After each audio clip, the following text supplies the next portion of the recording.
you actually want to have a long history of sampling different types of sports, experimenting with different types of sports. If you're in music, experimenting with different types of instruments. And then at a later age, and a much later age, like your second or third year in high school, then choosing. And that is the true and best way for people to be successful. There has to be that sampling, that experimenting stage. So Mike Bellafiore, welcome back on the podcast. How's it going today? Good to be with you. It's awesome. I really love to be able to kind of talk with my guests a few years after we first talked. So we first kind of discussed in 2016 in the podcast. We'll link that below for you guys to check it out as well. But I kind of want to know what happened since we last spoke in 2016 and kind of tell people who we are also at the same time. Sure. So in 2017, we had a great year. I wrote about that on our blog. So we have a blog where we share trading insights from our proprietary trading desk with the trading community. And I wrote about us doing really well in 2017, why we did really well in 2017. In 2017, we did a really nice job of covering the Bitcoin explosion and then moved down. So we traded that with an over-the-counter stock product, GBTC, and we also had after that, subsequently, we got access to futures. So that was a really terrific year for us. At the end of each year, we think about how we're going to do better and challenge our guys one by one and desk by desk to do better. We don't want to be complacent. We did really well in 2017, but we told our guys, you can do even better. And in 2018, we did do better than 2017. And probably the biggest trade of the year that lots of people are familiar with was the opportunity in some stocks that really went up a lot, particularly TLRY. And so that was probably the biggest trading opportunity of that year. So the cannabis sector, the pot names really were moving and offered us some really great opportunity. And so this year we have been challenged to grow upon 2017 and 2018. And again, we sat down at the end of 2018 and we said, hey, how are we going to do better? From 2017 to 2018, one of the things that we challenged our guys to do better in was to trade more options. So our floor manager recognized how well our guys were doing trading options and suggested, hey, let's do more of that. Let's do more of that bigger. And we did. And then we sat down at the end of 2018 and said the same to our top guys and our guys coming up the curve. And so one of the things that we've been really working on in 2019 are marketplace. So trading the overall market, which we don't actually do a lot of as intraday stock pickers. Essentially, we've built out our firm finding stocks in play, spending our time on them, looking for stocks with a news catalyst, with elevated RVOL, with more volume that's coming in intraday, and focusing on them, trading them because they have the most opportunity. But this year, when volatility increases and the market overall is in play, we've been focusing on that. And those have been some of the bigger opportunities this year. So for us, specifically, that means when VIX futures gets above 15, we get more interested in trading the overall market. When VIX futures gets above 20, we're going to be trading the overall market. We're going to be trading SPY. We're going to be trading the other market ETFs. We're going to be trading volatility products like VXX or UVXY. We are going to be trading some of the large cap names that move with the market. We call them high beta stocks. So we'll trade the Netflixes and the Teslas and the Googles and the Amazon and the BABAs as a proxy to the overall market. Some guys prefer trading them instead of SPY or Qs or IWM.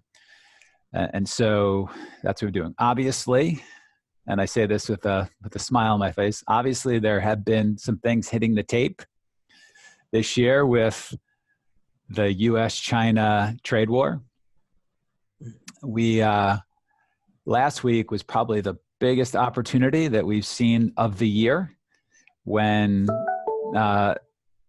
Trump tweeted out in the middle of the trading session, essentially escalating the US-China trade war, and that causing the market to really drop precipitously. So that's been sitting at our desk, watching what's hitting the news on the US-China trade front, has been offering us lots of opportunity this year. And so I like that. We're seeing growth with our guys trading marketplace better. Our in-house trading coach, we're really fortunate to have, Dr. Brett Steenbarger, has helped our guys get better at trading marketplace, getting them to look at indicators a little bit better, such as ADD and tick and things that are important for overall trading the SPY. So still growing, still trying to get better, have to get better.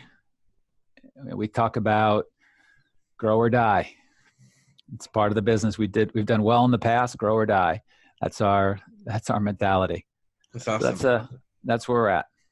I really love that we go right in the topic we dive right in, which is awesome.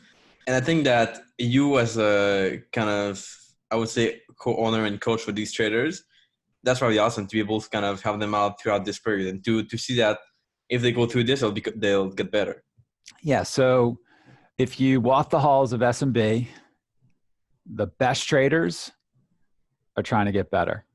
And the guys that, put up 4 million net in trading P&L in 2018 have new goals. Those new goals are, in time, I want to be an 8-figure a year trader. I want to make over $10 million a year in net trading P&L. And so for that, we've got to start thinking about, well, how do you do that? You don't just say it, wish it, hope it. You've got to sit down with our risk manager and say, here's how we can bump up some risk in some of what we're doing. You've got to sit down with Dr. Steenbarger and say, here's how I can expand my trading business to do more. You got to sit down with myself and some of the people at the firm who are coaching and mentoring and say, here is how I think I can trade better with marketplace stocks. I'm not making as much as I can in that particular opportunity. Here's how I'm going to go about doing it. Here's my risk. What do you think about that? And we'll talk about that. Here's what we can do with technology so that we can make more in our best opportunities. So on our desk, there's 3 ways that we use technology. We build alerts for our favorite setups. We build scripts, which get us into automatically our favorite setups. And then with discretion, we trade out of them. And then with automated trading, we write rules to get in and rules to get out for our favorite setups. And so there are traders at the desk who have a P&L line, and perhaps 30, 35% of that is being generated from technology. Some are mostly discretionary traders using computers to give them more alerts. Some are bionic. They're doing some discretion. They're doing some automated trading. They're doing some scripting. But there's a lot of thought that needs to go into how do you get better. And that's true of the guys who are, in the $250,000 a year range who now want to try and get to $500,000 a year. There's a business plan that needs to be drafted that we all work on that identifies where traders can make more money. And then we are helping them. We're making sure they have the resources to do that. And I also do think, I'd like to think that one of the things where we can help is we can say to traders, hey, here's where other traders are making more money in our space. You're good as them, if not better. In fact, in my opinion, our guys are better. But you're not making money in that particular strategy or setup. And let's add that.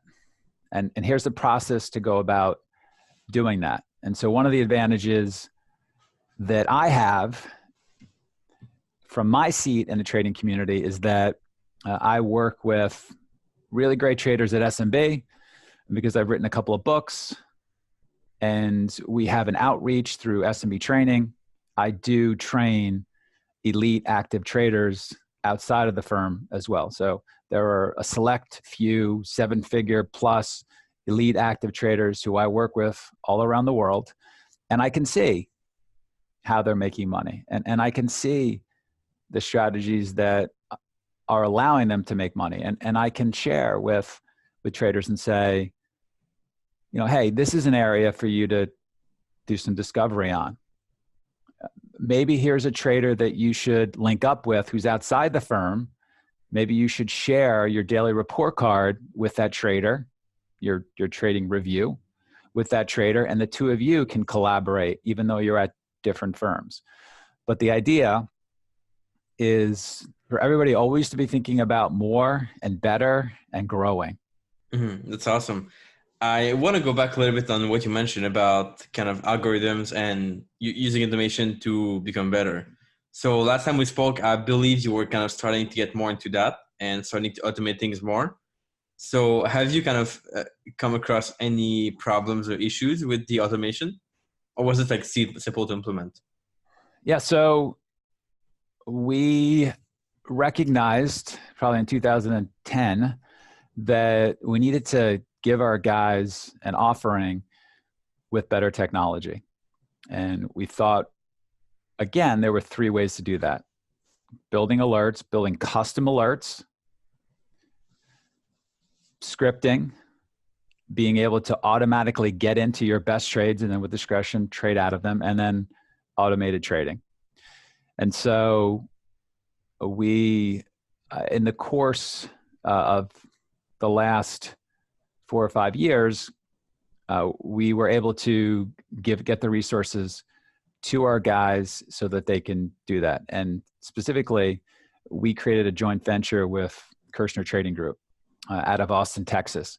And they had technology for our guys to be able to do this. And then when we had our hands on the technology, the challenge was, well, how are we going to actually train our guys to be able to take advantage of technology that nobody else in prop trading has, and that 100% will make you 30 to 50% more if you get your hands dirty using the technology. It's just really powerful technology on the front end side and on the automation side. And so what we've been doing along the way is screening for some traders who perhaps are better suited for automated trading. So we used to just look for people who we thought would be good discretionary traders. Now in our recruiting process, we're looking for people that we think maybe will transition into being good automated traders. Maybe they're more systematic with how they think about markets. Maybe they have better programming skills. And then we put in place a training program. So our former head quant put in place a training program for our new hires when they came in to build filters, build scripts, build automated models. And that person did so well that they wanted to focus fully on their own trading. And so we transitioned another person into that role. And that person took what our former head quant had built and built on that. And so we have classes where when you're a new hire and you're coming in, you are being taught how to build technology, how to use the technology, and how to build filters and scripts and automated models. And then you're around people that have been doing this for many years and with success. And then we're screening better for people who have these particular skills. And then we're seeing that the very best models that are being built at the firm are collaborative efforts between traders. So perhaps a senior trader has a really good idea that he wants to test, but doesn't have really good programming skills. Or perhaps he just gets too tired from the trading session that he doesn't want to spend the time doing and learning the programming to be able to build something. So we'll take somebody with skills in programming and we'll align them with a senior trader, and the two of them will build together a model that they can use. And then, or maybe two senior traders will get together who have some coding skills and exchange ideas and build a really good model. Or perhaps some of the senior guys at our firm, particularly in Austin, will go out and hire people who are really good in programming and have them sit on their team and have them build automated models for them. Perhaps they have some special skill where they can scrub the model and make it better based on their past background. So look, we're going to get to the point where discretionary traders are going to have to be using technology in some way. We're going to get to the point where just pushing the buttons is not going to be sufficient. We're still seeing discretionary traders by far make the most of anyone at the firm. And there's still tremendous opportunity just pushing the buttons, but we want those traders powered by technology so they're making better decisions and they're making more. So when a new trader comes into our firm, or when an experienced trader transitions into our firm, their P&L number is not just pushing the buttons. It's not just discretionary trading. It can be bionic trading. It can be automated trading. It can be discretionary plus bionic and plus automated trading. That opens up a whole new area of edge for traders that makes their careers much more sustainable. It broadens the type of trading that they're doing. And as I said, it informs their decision-making so much better. Mm-hmm. One thing that I've seen a lot by speaking with traders that want to automate is that they have these rules that they follow, but then they cannot really put them into code. Most of them they can put, but not all of them. So they have still some discretion that they use in their trading. So in that case, you recommend them to kind of go full automated or to kind of keep that discretionary aspect in their trading? Yeah, so lots of times when you're building a model, you should get the answer pretty quickly as to whether or not it has edge or not. If you're going to put too many rules into a model, unless you're doing it at the most sophisticated institutional level, your idea may not work. And so, one of the more experienced automated traders who we work with at our firm, Rick Martin, will tell you, come up with the idea, test it, do X amount of trades, and he'll help people with how many trades they should do. Do some out of sampling and see if there's edge, but you should get the answer pretty quickly. And what if your idea has like a rule that only you can see and you cannot code it in the machine? Yeah, and that's why when I think of technology, it's not just automated trading.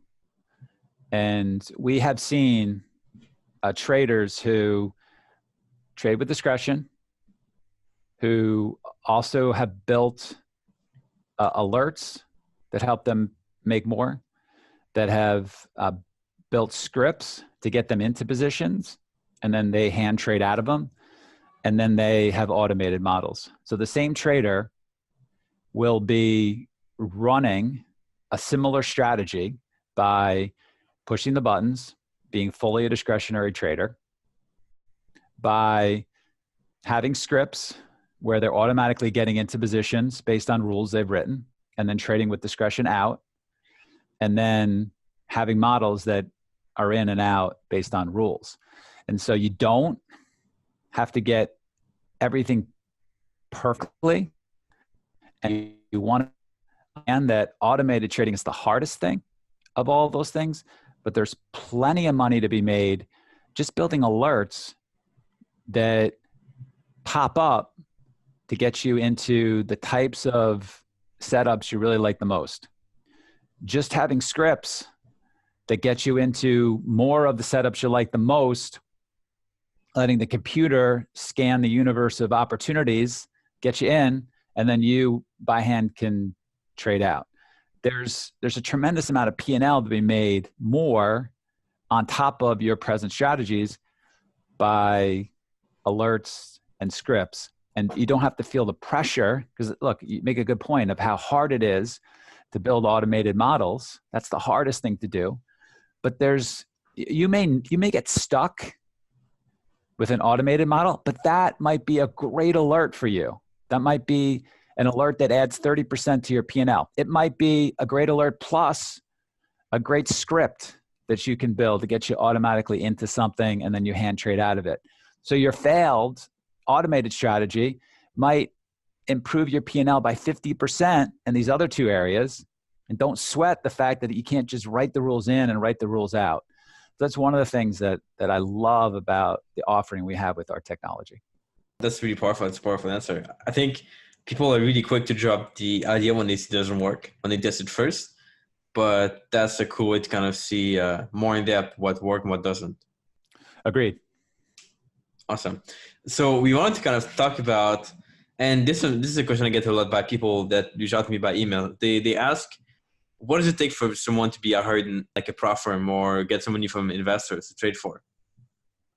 So I'll tell you how we do it at our firm. We have an internship program for U.S. college students. And so you can apply when you're a freshman, sophomore, junior to be a junior intern on our trading desk. Last summer, we hired 14 interns to spend the summer with us. They train with us. They trade on a demo with us. They sit in on all of our mentoring sessions. They really learn what it's like to be a professional trader. They're picking the stocks they want to trade. They're trading on a demo. They're sitting in on our real-time mentoring sessions where we're going over what we've traded and why. They're seeing other traders from our firm teach what they're doing, why it's working, why certain things are not working, some of the things they're working on overall, some of the things they're struggling with overall. They're walking the halls with professional traders who are very successful. They're learning technology. And so they're getting a wonderful experience that you really can't duplicate anywhere else if you want to be a trader. And so they spend that time as a junior trader. And then we ask the best of the junior traders to come back and be senior interns. And so this summer, we had our senior interns lead our intern class and help the other junior traders. They traded live at the firm. They experimented with different types of setups. They built technology, but they were trading with real money. They had a risk manager they were working with who set their overall risk, increased it as they were doing better. They were able to build models and put them into production.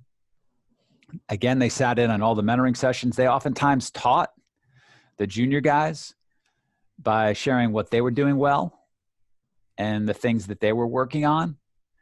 But they got a real experience trading real money at a prop firm. And then we make hiring decisions. So the best of our senior traders are offered an invitation to come trade with us. And so that following year after they graduate, they can come and sit on the desk and start their trading career. And you obviously get paid when you're at the firm and trade the firm's capital and build your career from there. We do have, and I will say this, 15% of what we do, what SMB does, is 15% of our time is spent on our educational company. I always feel like 100% of the people know 100% about SMB because of SMB Training. That's the public-facing part of SMB Capital. We're a prop firm first. We're a P&L prop firm. That's been our primary business since inception in 2005. And we spun off our education into another for-profit company, SMB Training, because we recognized that what was spurring the growth of our prop firm, our P&L prop firm in New York City, was we were training people from scratch better than anybody else. We were finding people that didn't know how to trade. We were building them into consistently profitable traders and then better. We have a history of finding people who don't know anything about trading, hiring them, teaching them, building them into consistently profitable traders, and then the best becoming 7-figure plus traders and still getting better. And so there is another avenue into SMB, and it is through SMB Training. And so we offer this because, look, we were really good at one particular thing. And just like a trader who wants to maximize their edge, we want to maximize our edge as well. And so we have made our training available to the public globally. The same training that we give to our interns and those who we hire, the same training that we give to traders that we're hiring on the desk and giving funding to, taking on all the risk, is available to the public. And the reason why we do that is we can access a lot more people. The trader who made, you asked about how we've been doing the last couple of years. Well, the trader who made the most amount of P&L in 2018 is somebody who came from SMB Training. He's somebody who took our training and impressed us so much that we hired him. And that trader is incredibly talented. And I'm not sure, in fact, I highly doubt that trader would be at our firm if we didn't have SME Training. I think we would have missed him in the traditional screening process. And so our traders make the firm. We're only as good as the talent that walks in the door. I wrote that in One Good Trade. I mean, this is, I'm predominantly, I spend most of my time coaching and mentoring. If we don't have talented people who come in the door, well, the best coaching and mentoring in the world is not going to be enough. And so we need talent to come in the door. As I was saying, we need to grow, or we will be surpassed by somebody else. And so an avenue for us to do that is by having more people train around the world and then watching to see who the best of those people are, and then inviting them to apply to the firm, and the best being offered invitations. And so most of the people come in through our internship program. And again, that's for US college students. But we've had a lot of really great success from people who have gone through SMB Training. And the way you do that is you take SMB DNA, and then you take the winning trader, and you can get yourself the best education that we offer and that has a history of developing traders, and then apply to the firm. And so, and then of course, if you're an experienced trader with a track record, we are going to talk to you. We've been hiring, I think over the last 6 months, it seems like one experienced trader a month. We've been adding to our desk, and that's great as well because they're bringing in strategies that are different than what we're doing on the desk, and we're adding some more experience for guys to talk to. So that's important. That's important as well. But look, people say about SMB, which my partner and I are proud of, which is you're going to have all the resources you need to be a great trader. There are great traders here. There have been great traders developed since 2005 continually.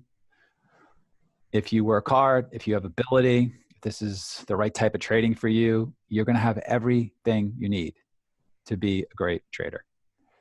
What makes you, when you look at people in the academy or in SMB training, what makes you kind of see who's a great possible trader for the firm? So I want to see people that are trading on a demo or live who are consistently profitable. I want to see traders who are improving with their P&L, with their performance. One of the things that we do on our desk is we use TraderView. TraderView is a review tool. And so at the end of each day, our traders upload all of their trades that they've made into TraderView, and then they tag them. They give them a name. And then TraderView spits out statistics on how the traders are doing on each one of those strategies. And so at the end of each month, we sit in our conference room with Dr. Steenbarger, who is the very best trading coach in the world, and our floor manager, and myself, and all of the teams at our firm. And we meet team by team. The team leader, the senior trader, is there as well. And from senior trader, team leader, down to newest guy on the team, they give their monthly review of their performance for the past month. Here's what they did well. Here are their goals for the next month. Here are the strategies that are working best for them. Here are the strategies that are not. And it's all laid out. The numbers don't lie. The statistics are leading us to develop our goals for the next month. And we're saying out loud, here are the things that we're going to do this month. Here's how we're going to improve. And when you do that, everyone around you is helping to hold you be accountable. And they're hearing the things that you want to work on. This is true of the senior trader as well. He's saying in front of his junior guys, here is what I did poorly. Here are my goals to do better. Here's the solutions I'm putting in place to do better. And look, if you're not doing it, your junior guy is going to be like, you know, you said you were supposed to be doing this. Step up and do it. So that process of saying things out loud gets people to be more accountable. And we see with independent traders, they don't have that accountability from other people. And so, that's an important thing is we want to see your numbers are good, just like we expect our guys here.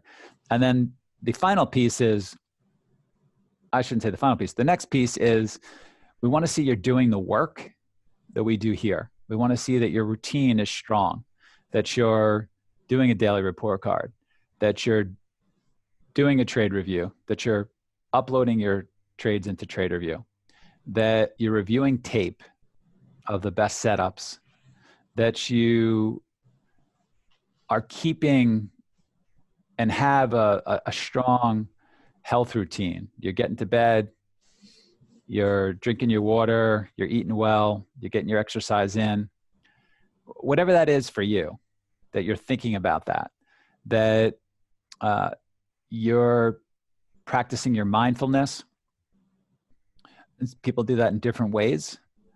Some people decide it's not for them, and that's fine. They've thought about it and they don't want to do it. A lot of people find it to be particularly helpful. So we want to make sure that that routine fits with our culture, which is we are trying to get better every day. We're not impressed well, we are impressed, but we're not satisfied with guys who are putting up 4 million plus net P&L. We're not satisfied because we know that they can do better. They know that they can do better. The junior traders know they can do better. And we can see exactly how. So, good to have that success, but thinking about doing better. And then we're going to ask other questions about particular traders that, again, relate to whether or not you're a good fit for our culture. Will you work well in a team? Do you bring ways to make the firm better that aren't here right now? Do you have a history of success in the past? Are you competitive? Are you a natural risk taker, or are you conscientious? Those are things that are important to us. And then you apply, and recruiting will reach out to you, and you'll meet with several people from our desk. And then you meet with me at the very end. If you get to me, that's a better sign than if you never get to me. But we've put in place a system where lots of people are giving input into who gets hired. Because, look, the reality is that when we bring in a new hire, it is a 6 figures plus, and probably significantly higher than that, for us to bring somebody in. There's a tremendous amount of firm resources that goes into each person that we're bringing in.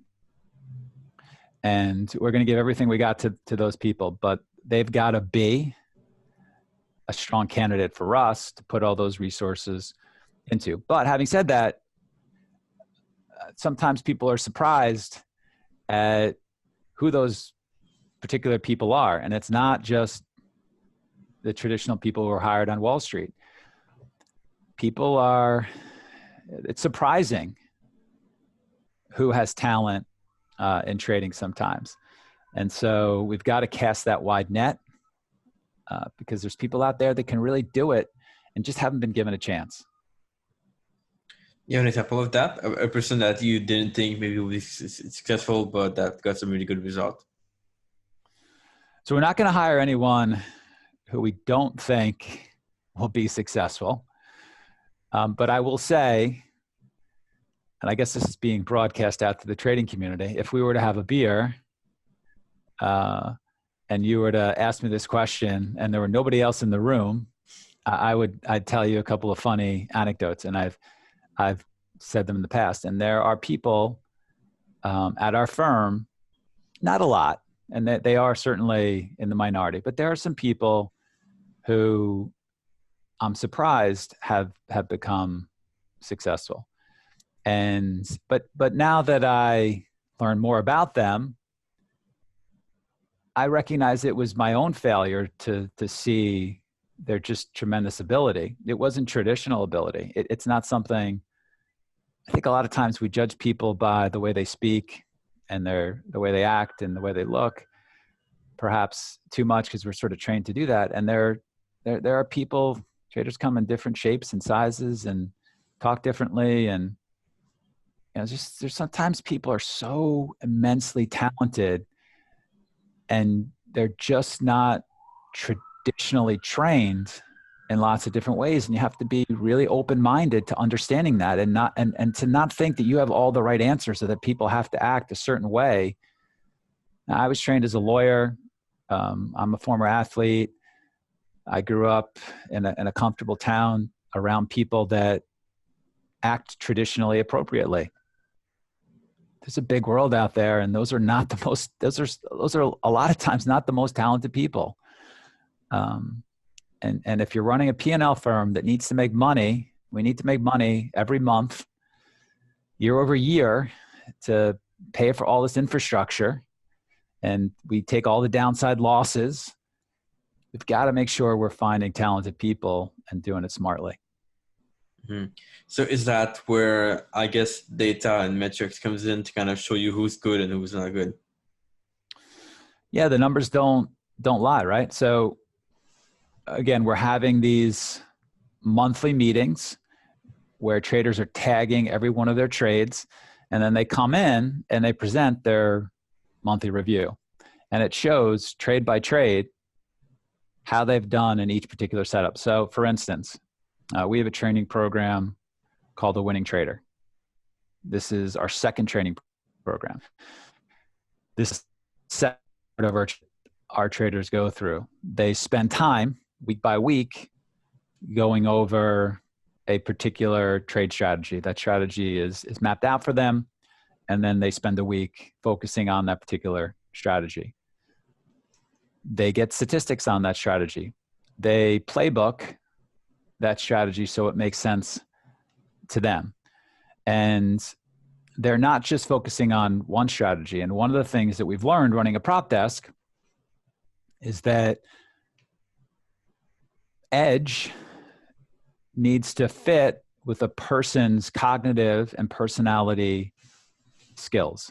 We all have a unique footprint in how we think and how our brains work and our cognitive personality skills. And we need to find strategies with edge that augment and align with those unique talents. Oftentimes, independent traders will go and they'll find a successful trader in the trading community.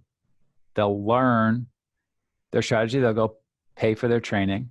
They'll try it, and then it won't work. And the student will assume, oh, well, I'm not a good trader, or that guy's not a good teacher, or the whole thing's a scam and that strategy doesn't work as it is. And it could be, and we've seen this on our desk, it could be that you aren't trading the right type of strategy for your unique talents. And we've seen that at our firm. So the last guy who earned a green shirt at our firm, you earn a green shirt for making 1 million net in trading profits for the year. You earn a black shirt for earning 2 million net in trading profits for the year. The last trader to earn his first green shirt, he was a fledgling, floundering trader at the beginning of his career. Super talented, probably one of the most talented traders to ever walk in the door. Immensely talented. And he was frustrated, and we were disappointed in how he was doing. And we're like, what are we doing wrong here? Like, what's going on? This guy he obviously has the goods to be a great trader. Like, what's going on here? And so what we did was we got him into different types of strategies, started working with a different mentor, and that's made all the difference. He's exploded from there. He's found success in this new type of niche. And so we're cognizant of that. We don't want to tell traders when they come in, you have to be this type of trader. You have to trade this particular style. Here are the 3 trades that we make at the firm. Go ahead and trade them. No, we want to say, here are the ways that people are making money as active traders. And here are those strategies. And here are examples of those strategies. And here are those strategies in step-by-step detail. And now let's practice them. And here's how you get better at mastering those particular strategies.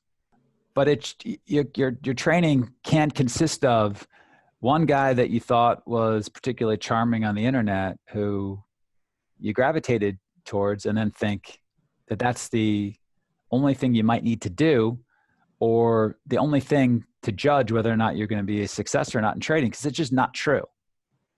And then even with guys who are successful here who want to broaden what they're doing, sometimes we need to go find the people that are great in these other strategies and link them together with our guys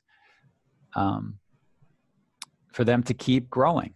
So yeah, I'll leave you with this thought, which is that really disappoints me about what's out there in the trading community, that not enough people are talking about sampling, experimenting. There's a great book that I just read, written by David Epstein of Sports Illustrated and the New York Times. He also wrote the book, The Sports Gene. And his book goes after this thought, this prevailing thought that kids should specialize to become great at anything, particularly in sports. When kids are young, they need to specialize young to become a great athlete. And then the Tiger Woods is cited as the example. And then certain chess prodigies are cited as examples. And the book walks through how those are limiting examples, and those are limiting examples in sports that are repetitive and too simple to make such a sweeping generalization. And in fact, most sports and in most athletes, the argument that David Epstein makes is that you actually want to have a long history of sampling different types of sports, experimenting with different types of sports. If you're in music, experimenting with different types of instruments. And then at a later age, and a much later age, like you're in your second or third year in high school, then choosing to really start developing your niche. And that is the true and best way for people to be successful. There has to be that sampling, that experimenting stage. And oftentimes it's over a long period of time. And so we think same thing with trading. Experiment with different types of setups, experiment with different types of products. We've had people that were okay equities traders who were much better trading options. We've had traders who, couldn't trade options, but were pretty good in equities. We've had traders that were better swing traders than scalpers, better scalpers than anything else, better automated traders than anything else. And so you want to walk into your trading career expecting there to be some sampling and find only after that and focus only after that on a niche that augments your talents cognitively and psychologically. Yeah, this is a very good point. Really happy you mentioned this as well. And so I just want to kind of know on that topic, do you feel like people that are successful tend to just come in and copy someone else's strategies, how they do things, or do they kind of copy a little bit but then make it their own in some way? I like the idea of copying the masters first and learning how the masters do things, and then make that trade your own through review and understanding of what your cognitive and personality strengths are. If you trade things without edge, you're not going to make money. But on our desk, at least, the most success is had copying the masters, but then making it your own. So for instance, best example I can give you for this is our best trader on our desk runs a team. He trades a very specific type of strategy. He teaches all of the junior traders that strategy. They can see in real time all his trades, talks to them in real time. They have an AM meeting. They have a monthly review. If you ask him a question, he'll answer why he's thinking through his trade in a certain way. He'll have special teaching classes with these guys. The team, everyone on the team tends to trade the same stocks. They tend to trade them mostly in the same direction. They all trade them differently. They're all profitable traders.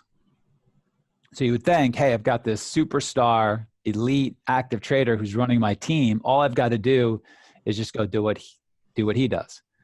And that's good at the beginning. But the problem is that your personality may not be suited to take the drawdown that he can. He likes to take the drawdown. That's what makes him good. That's what enables him to hit the home runs. You can't. Or your brain doesn't think the way that his does. He likes to be a natural risk taker. Maybe you like to be more conservative. He likes to get in front of a particular stock. Maybe you want to be more conservative and really see the stars aligned to put on your trades. So copying masters first, making your own, and building from there. I love that. I want to respect your time. So how can people find you now, connect with you, or reach out after this interview? Sure. So we have a YouTube channel where we're putting out videos each week. SMB Capital, go look it up. And so we're putting out multiple videos each week. And you can go there and it's free education. Subscribe, like, comment, have some fun. People are learning a ton on our SMB Capital YouTube channel. Personally, you can find me on Twitter at Mike Bellafiore. My email is mbellafiore@smbcap.com. And you'll find us. Awesome. And I'm curious to know what's kind of one of your goal or your vision for the future. What are you kind of looking up to? Yeah, so we're taking it day by day. We week by week, month by month. We need to grow. We need to get better. Grow or die. That's our vision for the future. I love that. That's awesome. So thank you, Mike. I appreciate it a lot. And if you can help in any way, let me know, of course. And hope you guys like this. And we'll catch you back here pretty soon.